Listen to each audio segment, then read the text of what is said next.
जय हिंद साथियों, welcome to self study classes with Sumit Jain YouTube channel में आप सभी का स्वागत है। दोस्तों, एमपी टेट वर्ग 3 से संबंधित आपका एक टॉपिक है आवास। आवास को हमने विस्तृत रूप से पहले पढ़ लिया है। जो भी साथी विस्तृत रूप से नहीं पढ़ा है वो विस्तृत रूप से जरूर पढ़ें, है ना। प्ले लिस्ट में वीडियो है।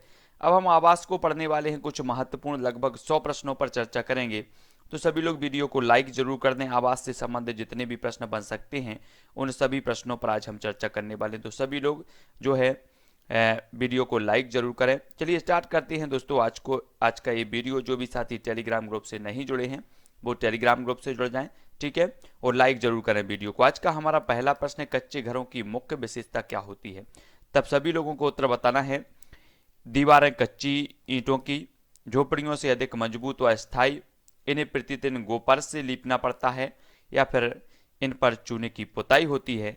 तब सभी लोगों को उत्तर भी बताते जाना है। अगर आपको पता है उत्तर तो आपका उत्तर हो जाएगा दोस्तों, क्या हो जाएगा, सभी को बताना है।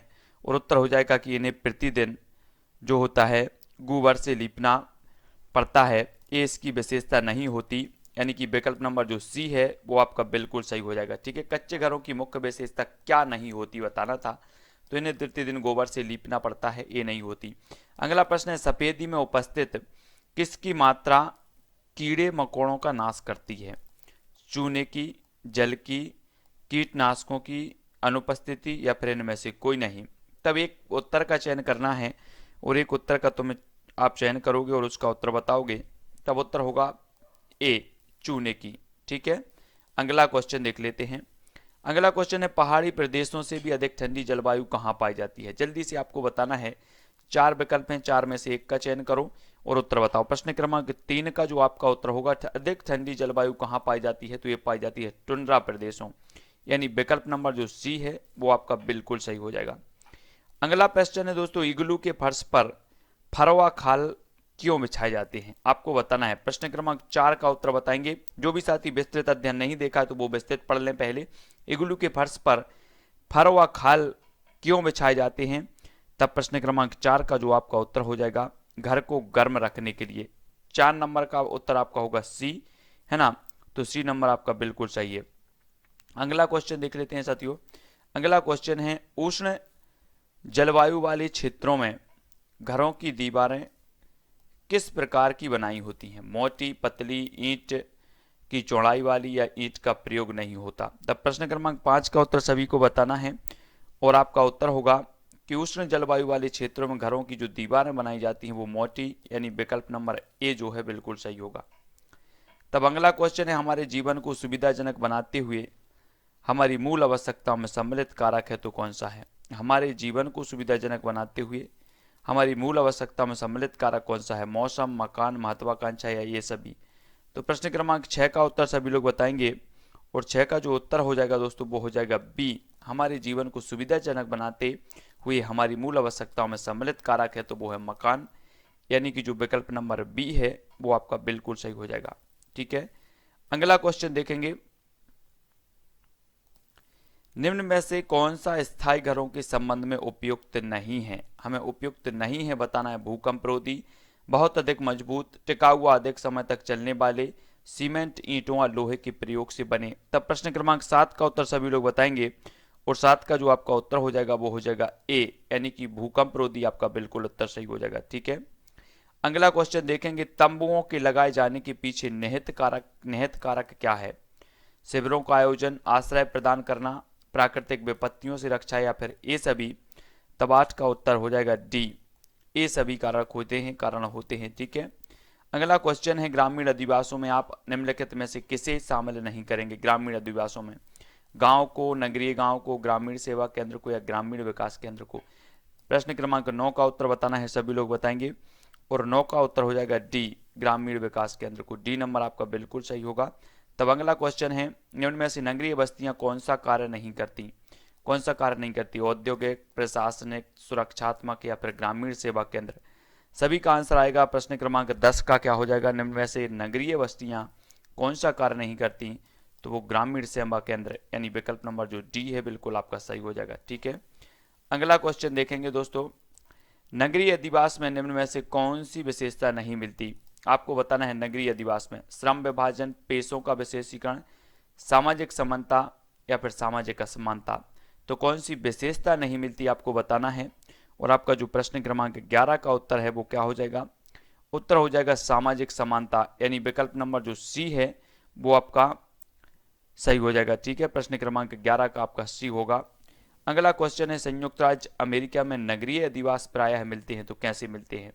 सभी लोग उत्तर बताएंगे, नगरीय गांव, कस्बा, नगर गांव या फिर महानगर। तो उत्तर हो जाएगा दोस्तों नगरीय गांव, यानी जो विकल्प नंबर ए है वो आपका बिल्कुल सही होगा। नगरीय अधिवास प्रायः मिलते हैं नगरीय गांव। पाइपों द्वारा अपशिष्ट को विसर्जन की व्यवस्था होती है झोपड़ियों में, तंबू में, नदियों में या फिर प्रसंस्करण केंद्र में। तो पाइपों द्वारा अपशिष्ट को विसर्जन की जो व्यवस्था होती है वो किसमें होती है। 13 का उत्तर बताना है। तो 13 का उत्तर होगा प्रसंस्करण केंद्र, यानी विकल्प नंबर जो डी है वो आपका बिल्कुल सही हो जाएगा। तब अगला क्वेश्चन देख लेते हैं साथियों। दक्षिण अफ्रीका में जुलू जाति के लोग अधिवास बनाते हैं, कैसी बनाते हैं। पंखा प्रारूप, अनाकार प्रारूप, सीढ़ीनुमा प्रारूपीय या फिर मधुमक्खी प्रारूपीय। तो 14 का उत्तर बताना है और 14 का जो उत्तर हो जाएगा मधुमक्खी प्रारूपीय बनाते हैं जुलू जाति के लोग, यानी विकल्प नंबर जो डी है वो आपका बिल्कुल सही होगा। झोपड़ी की छत में लकड़ी के फत्ते को दीमक से बचाने के लिए बीच में कौन सी लकड़ी प्रयुक्त की जाती है। सभी लोग बताएंगे नीम, कीकर, नीम और कीकर या इनमें से कोई नहीं। तो 15 का आपका उत्तर होगा नीम और कीकर। झोपड़ी की छत में लकड़ी के फट्टे को दीमक से बचाने के लिए बीच में कौन सी लकड़ी प्रयुक्त की जाती है। तो उत्तर हो जाएगा नीम और कीकर, यानी कि जो विकल्प नंबर सी है वो आपका सही होगा। ठीक है, अगला क्वेश्चन देखेंगे। रैन बसेरा है, तो रैन बसेरा क्या है, जल्दी से बताओ। 4 विकल्प हैं, 4 में से एक का चयन करना है। और प्रश्न क्रमांक 16 का जो आपका उत्तर होगा कि आपातकालीन स्थिति में सुरक्षित स्थानों पर अस्थायी बस्तियां हैं रैन बसेरा। तो सी नंबर आपका सही होगा, याद रख लेना, बहुत ही महत्वपूर्ण है। आपातकालीन स्थिति में सुरक्षित स्थानों पर अस्थायी बस्तियां रैन बसेरा कहलाती हैं। तब अगला क्वेश्चन है साथियों, पर्वतीय आवासों में पाए जाने वाले जीव जंतुओं की विशेषता है तो क्या है। प्रश्न क्रमांक 17 का उत्तर बताना है।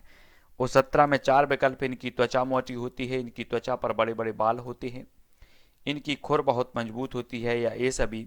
तो प्रश्न क्रमांक 17 का उत्तर हो जाएगा डी, यानी कि ए सभी आपका बिल्कुल सही होगा। प्रश्न क्रमांक 17 का डी हो जाएगा। सभी लोग वीडियो को लाइक जरूर कर दें। मानव ने अपने निवास एवं कार्य करने के उद्देश्य से निम्नलिखित में से किसे बनाया था। अधिवास, चारागाह, खेत या फिर आखेट। मानव ने अपने निवास एवं कार्य करने के उद्देश्य से निम्नलिखित में से किसे बनाया था।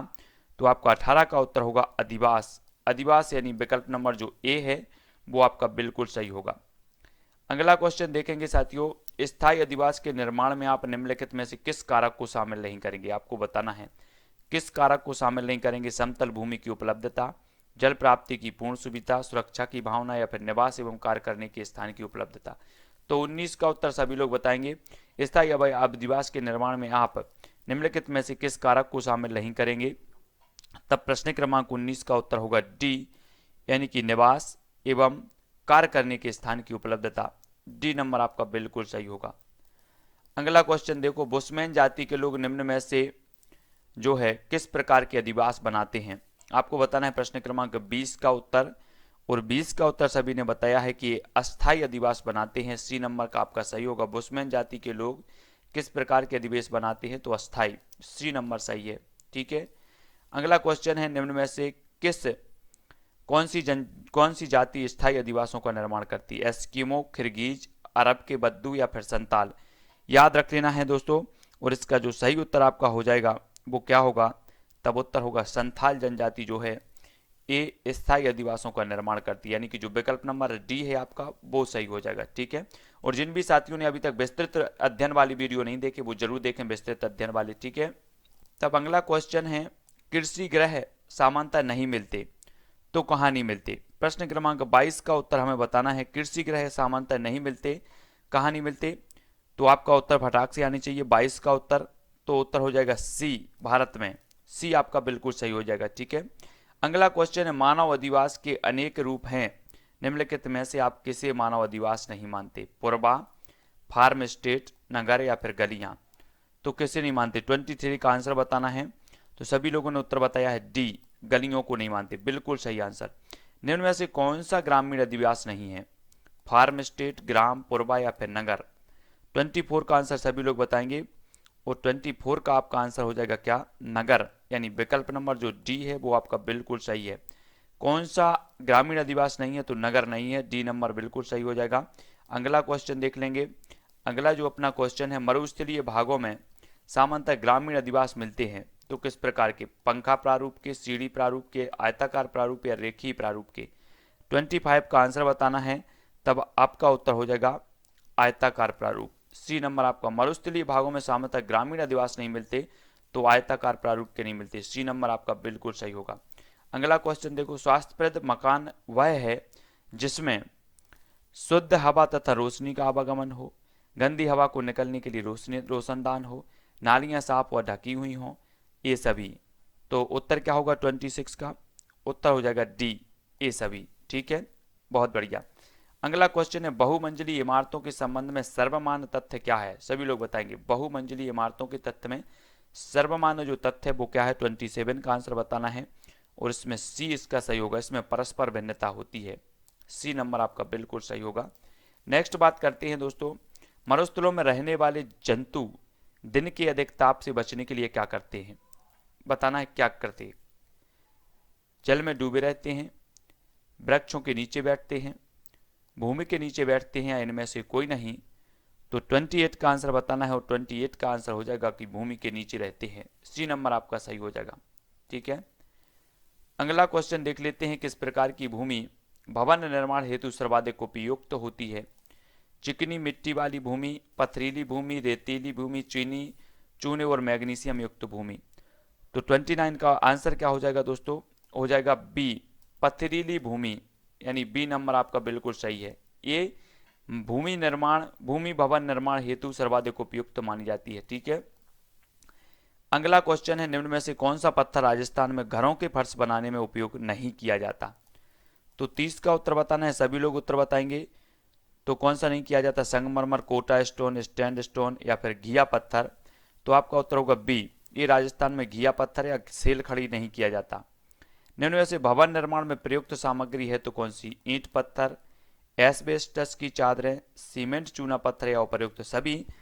तो आपको 31 का आंसर बताना है, जल्दी से बताएंगे उत्तर क्या हो जाएगा। तो सभी लोगों ने जो उत्तर बताया है साथियों वो क्या बताया है, यानी कि भवन निर्माण में प्रयुक्त सामग्री है तो ईंट पत्थर भी है, सीना सभी है ना। तब आपका जो उत्तर होगा वो प्रयुक्त सभी, यानी कि विकल्प नंबर जो डी है वो बिल्कुल सही हो जाएगा। ठीक है, भवन निर्माण में ईंट पत्थर, सीमेंट चूना पत्थर, एस्बेस्टस सभी, आपका डी नंबर बिल्कुल सही हो जाएगा। ठीक है, देखते हैं और चलिए। तो आपको बताना है, ग्रीष्म ऋतु में वस्त्र पहना जाता है तो गहरे रंग का, हल्के रंग का, ए बी दोनों या इनमें से कोई नहीं। तब आपका उत्तर होगा हल्के रंग का। ठीक है, हरे रंग का वस्त्र किस ऋतु में पहनना चाहिए? तब आपका उत्तर होगा दोस्तों ग्रीष्म ऋतु, यानी विकल्प नंबर जो ए है वो इसका सही हो जाएगा। ठीक है, अगला क्वेश्चन देख लेते हैं। अगला जो क्वेश्चन है वो है, ग्रीष्म ऋतु में पहनने वाले वस्त्र होते हैं कैसे होते हैं? खुले गले के, छोटी बाह के, थोड़े ढीले या फिर उपर्युक्त सभी। तो प्रश्न क्रमांक 3 का उत्तर हो जाएगा डी, डी नंबर आपका सही होगा। ठीक है, हल्के वस्त्र के उदाहरण हैं कौन कौन से? सूती वस्त्र, टेरिकॉट, ए बी दोनों या इनमें से कोई नहीं। तब प्रश्न 4 का उत्तर हो जाएगा सूती वस्त्र, ए नंबर आपका बिल्कुल सही होगा। शरद ऋतु में वस्त्र पहनना चाहिए, 5 का उत्तर सभी लोग बताएंगे। तो शरद ऋतु में वस्त्र पहनना चाहिए गहरा, यानी बी नंबर आपका बिल्कुल सही होगा। पीले रंग का वस्त्र किस ऋतु में पहनना चाहिए? 6 का उत्तर आपको बताना है, प्रश्न क्रमांक 6 का। तो आपका उत्तर हो जाएगा दोस्तों, पीले रंग का वस्त्र पहनना चाहिए शीत ऋतु में, ए नंबर आपका बिल्कुल सही होगा।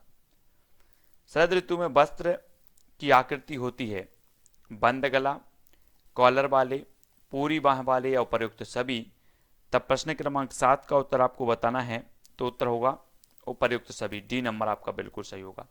शरद ऋतु में पहनने वाले वस्त्र ताप के सुचालक होते हैं, कुचालक होते हैं या दोनों होते हैं, इनमें से कुछ नहीं। शरद ऋतु में पहनने वाले जो वस्त्र ताप के कैसे होते हैं? 8 का उत्तर बताना है और आपका उत्तर होगा कुचालक होते हैं, यानी बी नंबर आपका बिल्कुल सही होगा। वर्षा ऋतु में वस्त्र पहनने चाहिए कैसे? प्रश्न क्रमांक 9 का उत्तर बताना है, सभी लोग बताएंगे। और आपका जो उत्तर हो जाएगा 9 का, वो क्या होगा? वो होगा दोस्तों इनमें से कोई नहीं, यानी कि डी नंबर आपका बिल्कुल सही हो जाएगा।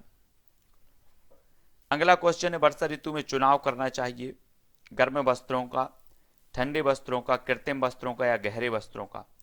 तो 10 का उत्तर बताना है, और 10 का जो उत्तर हो जाएगा वो क्या हो जाएगा? कृत्रिम वस्त्रों का वर्षा ऋतु में चुनाव करना चाहिए, विकल्प नंबर सी आपका सही हो जाएगा। अगला क्वेश्चन है, शेर कहाँ रहता है? घर में, गुफा में, पेड़ पर या इनमें से कोई नहीं?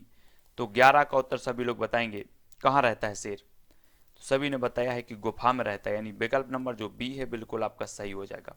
ठीक है। अगला क्वेश्चन है दोस्तों, हमें सुमेलित करना है। शेर कहाँ रहता है, गाय कहाँ रहती है, इसका जो स्थान है रहने का वो क्या है, आवास क्या है? तो शेर का आपको बताना है, तो शेर को आप गुफा से मिला दोगे। गाय कहाँ रहती है आपको बताना है, तो घर हो जाएगा। चिड़िया कहाँ रहती है, बिल, घोंसला। और चूहा कहाँ रहता है, बिल में। तो इसका इस प्रकार से मिलान हो जाएगा। ठीक है, बहुत बढ़िया। अगला क्वेश्चन देखते हैं, पेड़ पर रहने वाला जीव कौन सा है? 4 में से बताना है, चीता, चूहा, बकरी या बंदर? तो उत्तर आपका क्या होगा? बंदर। जल में रहने वाले जीव का नाम बताइए। 4 विकल्पों में से उत्तर बताना है, उत्तर क्या हो जाएगा? मछली। सी नंबर आपका सही होगा। अब सूची 1 को सूची 2 से सुमेलित करना है, सभी लोग करेंगे फटाफट से। जल में कौन रहता है आपको बताना है, तो सभी को पता है मेंढक। घर में गाय, सार होती, सार गाय की है ना।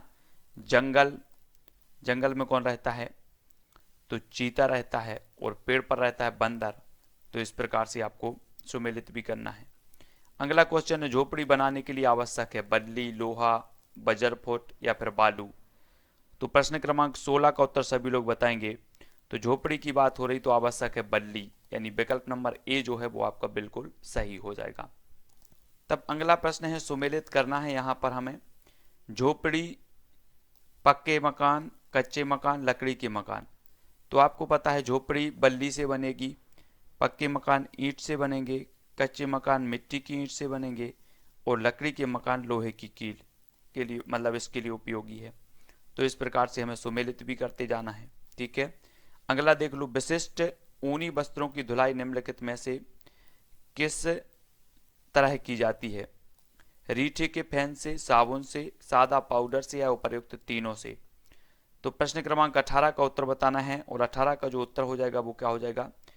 विशिष्ट ऊनी वस्त्रों की धुलाई की जाती है रीठे की फैन से। रीठा आता, रीठा। और ए नंबर आपका बिल्कुल सही हो जाएगा 18 का। रेयान वस्त्रों को निम्नलिखित में से कहाँ सुखाना चाहिए? धूप में, हवा में, छायादार स्थान पर या फिर अंधेरे में? उत्तर फटाक से आना चाहिए आपका। रेयान वस्त्रों को निम्न में से कहाँ सुखाना चाहिए, तब आपका उत्तर क्या होगा? तब इसका सही उत्तर हो जाएगा दोस्तों हवा में, यानी बी नंबर आपका सही हो जाएगा। ठीक है। शुष्क कपड़ों की महंगी प्रक्रिया होने के कारण किस में धोते हैं? सफ़ेद पेट्रोल से, भूसी से, मुल्तानी मिट्टी से या मिट्टी के तेल से? तो प्रश्न क्रमांक 20 का सभी लोग उत्तर बताएंगे, और 20 का जो आपका उत्तर होगा मिट्टी के तेल से, शुष्क कपड़ों की महंगी प्रक्रिया होने के कारण।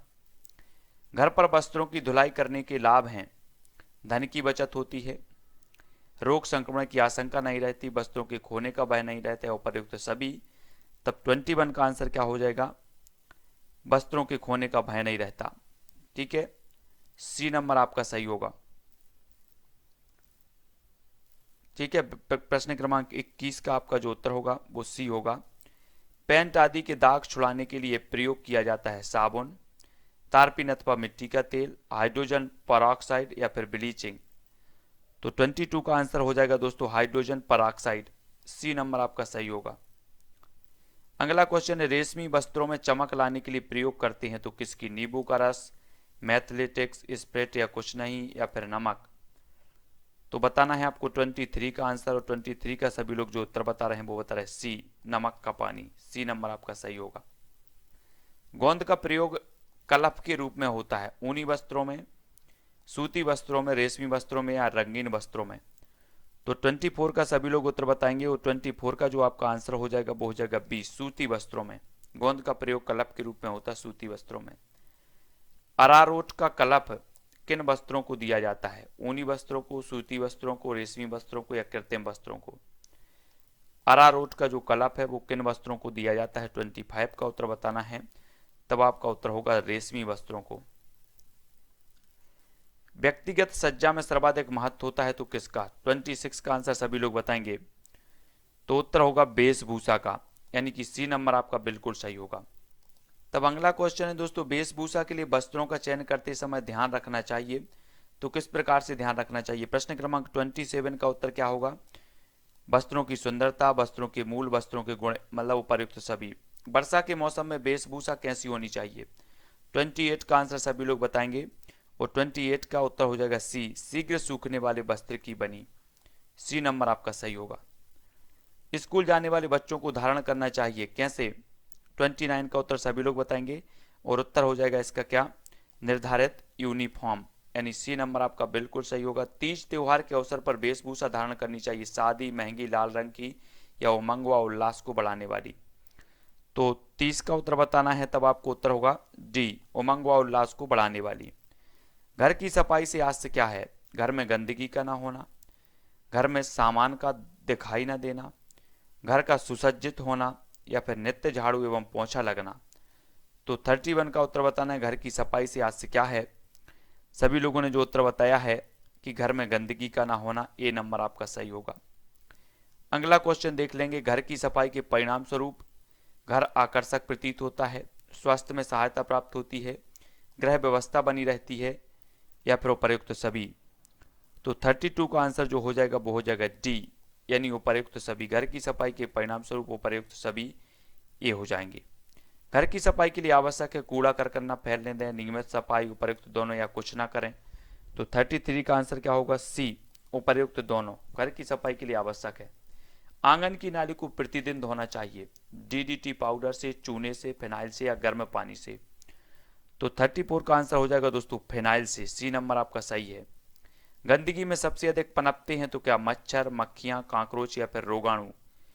तो 35 का सभी लोग उत्तर बताएंगे, और आपका उत्तर हो जाएगा रोगाणु पनपते हैं, है ना। धूल भरी आंधी आ जाने के उपरांत की जाने वाली सफाई को क्या कहते हैं? दैनिक सफाई, मासिक सफाई, आकस्मिक सफाई या अनावश्यक सफाई? तो सभी लोग उत्तर बताएंगे, 36 का आंसर हो जाएगा क्या? आकस्मिक सफाई। तो सी नंबर आपका सही होगा। चांदी की वस्तुएं साफ की जाती हैं सर्फ से, सिल्वों से, ब्रासों से या किसी भी पदार्थ से? तो 37 का उत्तर होगा दोस्तों सिल्वो, यानी बी नंबर आपका बिल्कुल सही हो जाएगा।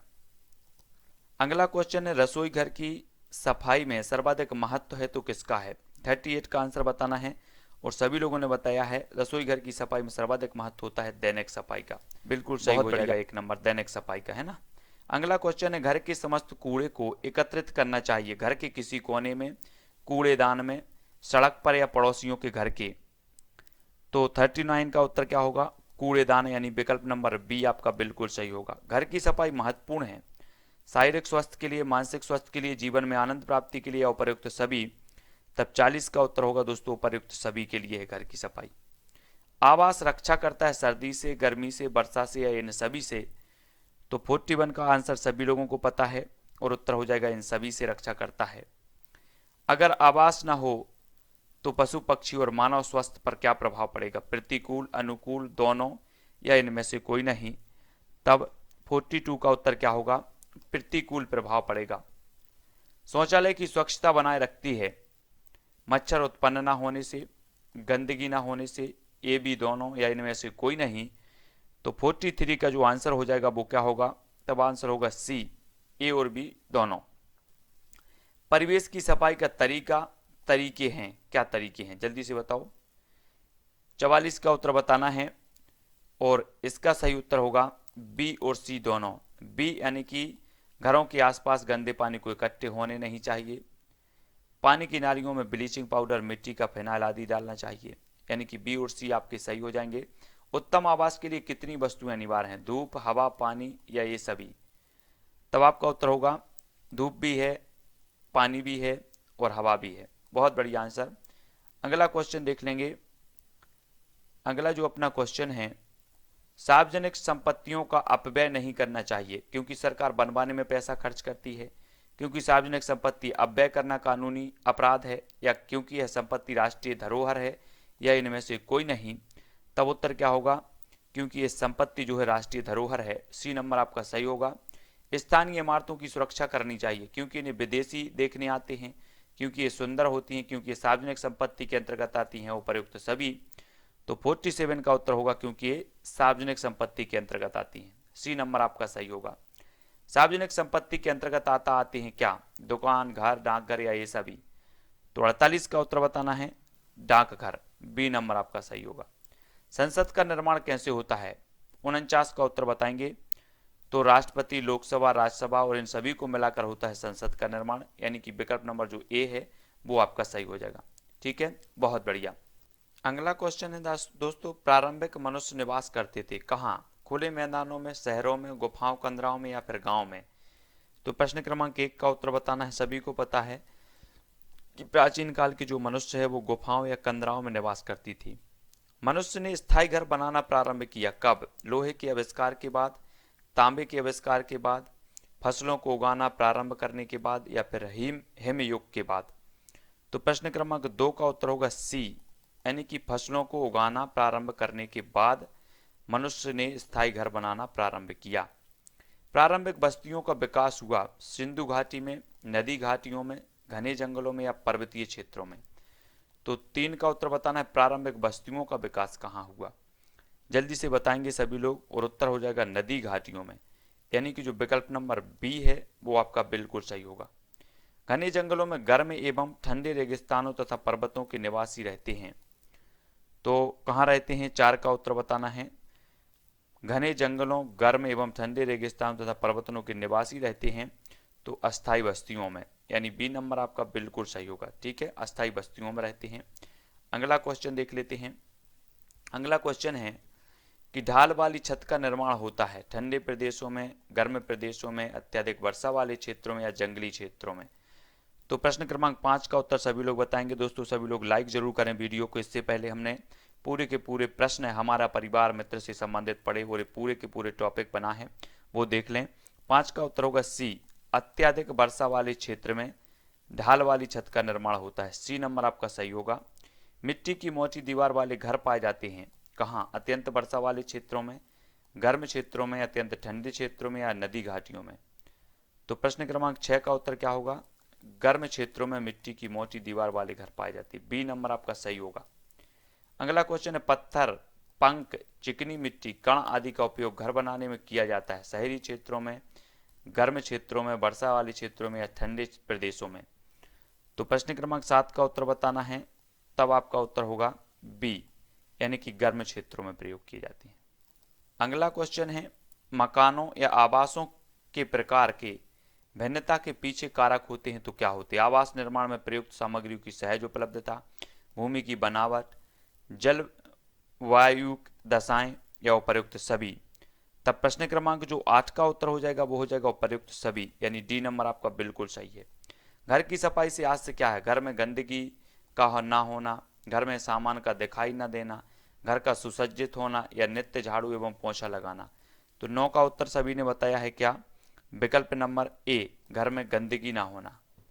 अगला है घर की सफाई के परिणाम स्वरूप घर आकर्षक प्रतीत होता है, स्वास्थ्य में सहायता प्राप्त होती है, गृह व्यवस्था बनी रहती है, उपर्युक्त सभी? तो 10 का उत्तर सभी लोग बताएंगे और 10 का उत्तर होगा उपर्युक्त सभी, है ना। घर आकर्षक भी होता है, स्वास्थ्य में सहायता होती है, सभी हो जाएंगे। घर की सफाई के लिए आवश्यक है तो क्या है? कूड़ा करकट ना फैलने दें, नियमित सफाई, उपर्युक्त दोनों या कुछ ना करें? तो 11 का उत्तर जो बताया है आपने वो क्या बताया? सी, कूड़ा करकट ना फैलने दें और नियमित सफाई घर की सफाई के लिए आवश्यक है। आंगन की नाली को प्रतिदिन धोना चाहिए, तो सभी को पता है सी नंबर, फिनाइल से। गंदगी में सबसे अधिक पनपते हैं, तो 13 का उत्तर क्या हो जाएगा? डी, रोगाणु। ठीक है, बहुत बढ़िया आंसर। तब कुछ और महत्वपूर्ण बातें हैं दोस्तों जो आपको याद रख लेनी है। जानवरों के आवास स्थान, मनुष्य के घरों में रहने वाले जीव जंतु, कुत्ता, बिल्ली, छिपकली, मच्छर, चूहा, ये घरों में रहते हैं। जंगल में रहने वाले जीव, शेर, हाथी, हिरण, गैंडा, बाघ, मोर, चिंपांजी, ये सभी जंगल में रहने वाले जीव हैं। पेड़ पर रहने वाले जीव, बंदर, पांडा, सिलाथ, लंगूर, पक्षी आदि, ये सभी पेड़ पर रहते हैं। ठीक है, और भी देख लेते हैं। और है पेड़ पर रहने वाले हो गए पानी में रहने वाले देख लेते हैं। पानी में रहने वाले जीव कौन कौन से हैं? तो मछली है, डॉल्फिन, व्हेल, बतख, सांप, मेंढक, मगरमच्छ और कछुआ, ये पानी में रहते हैं। जमीन में कुत्ता, बिल्ली, गाय, भैंस, गधा, घोड़ा, ये जमीन में रहते हैं, ठीक है। और जमीन के अंदर रहने वाले चूहा, सांप, चींटी, खरगोश, केंचुआ, बिच्छू, ये सभी जमीन के अंदर रहते हैं, इनको याद रख लेना है ना। उभयचर जीव जो पानी में और जमीन पर भी रहते हैं उन्हें उभयचर कहा, जैसे सांप, मेंढक और मगरमच्छ जो उभयचर हैं। अब ये चीज़ आपको बहुत बढ़िया है, ये चीज़ आपको याद रखनी है। कुछ जीव जंतुओं के विशिष्ट आवास देखो। आपसे पूछा जाएगा कि शेर का आवास क्या है, तो इसे मांद कहा जाता है, मांद या फिर गुफा कहा जाता है, ठीक है, याद रख लेना, मांद भी कहा जाता है। कुत्ता कैनल, हाथी, हिरण, जेबरा इसका जंगल, मुर्गी दरबा, घोड़ा या गधा का अस्तबल, बैल गाय का हो जाता है साइबान या फिर सैड, ठीक है, सार बोलते हैं जिसे अपन गांव देहात में। चूहा, खरगोश, चींटी और सांप इनका होता है बिल, चींटी का भी बिल है, सांप का बिल है, खरगोश और चूहा इनके बिल होते हैं। पक्षी की घोंसला, सुअर का सुकरशाला स्टाई, मधुमक्खी छत्ता, मकड़ी का जाल और मनुष्य का घर। तो ये कुछ आवास स्थल हैं जो आपको जाननी है, ठीक है। वीडियो को शेयर जरूर करें, वीडियो को लाइक जरूर करें, ऐसे महत्वपूर्ण चीज़ें आप तक पहुंच रही हैं। इससे पहले हमारा परिवार और हमारा मित्र वाला मैंने लगभग उसमें बहुत सारे प्रश्न कवर किए हैं, वो जरूर देखें, ठीक है। और इस वीडियो को लाइक और शेयर अवश्य करना अपने मित्रों तक, अपने व्हाट्सएप और फेसबुक ग्रुप पर। और जो भी अभी तक हमारे टेलीग्राम ग्रुप से नहीं जुड़े हैं वो टेलीग्राम ग्रुप से जुड़ जाएं। टेलीग्राम ग्रुप से जुड़ने के लिए आपको टेलीग्राम ऐप डाउनलोड करना है, फिर उसमें सर्च करना है IAS स्टडी ट्रिक और ज्वाइन हो जाना है, ठीक है। तो टेलीग्राम में जुड़ना है। और जो भी लाइव क्लासों से नहीं जुड़े हैं वो लाइव से जुड़ जाएं। दोपहर में 2:30 बजे आपकी होती है शिक्षा शास्त्र की क्लास, और शाम को 6:30 बजे पर्यावरण, 7:15 पर बाल विकास होती है, और 10:10 पर हिंदी की क्लास होती है आपकी। तो इनसे जुड़ें, वीडियो को लाइक और शेयर अवश्य करना है। जो भी साथी सब्सक्राइब नहीं किए हैं वो सब्सक्राइब कर लेना, ठीक है। जय हिंद।